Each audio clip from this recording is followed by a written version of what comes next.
Nama saya Dahlia. Umur saya 31 tahun. Saya tinggal kat sini dah dekat nak 30 tahun. Kenal lah juga separuh daripada ni lah. Separuhnya tak kenal pasal orang baru. Kadang-kadang ada masuk kan. Adalah pasal saya buang sampah. Sampah tu saya letak kat tepi lift. Saya nak cepat sangat nak pergi kerja.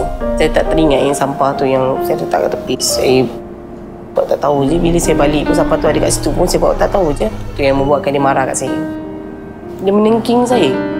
Wah, malu kan kalau dah kena tengking depan orang. Bila orang keluar jenguk kita, tak perlu dah menengking.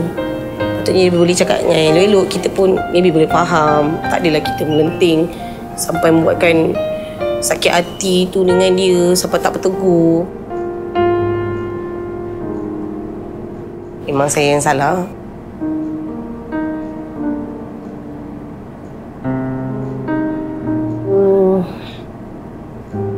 Saya pun tak tahu macam mana cara nak berbaik-baik semula.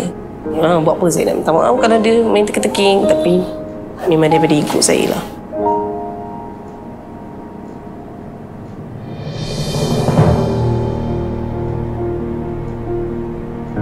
Tak tahu nak cakap apa. Takut bila kita datang rumah, kita tak expect dia boleh terima kita punya maaf atau tidak, dengan cara apa.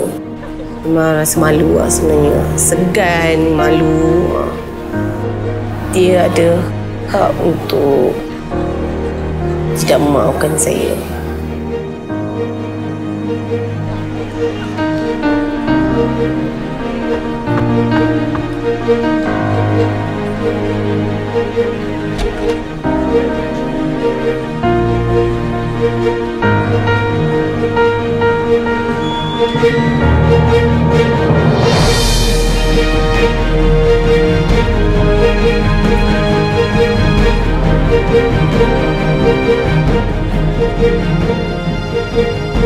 Yelah, kita hidup berjiran.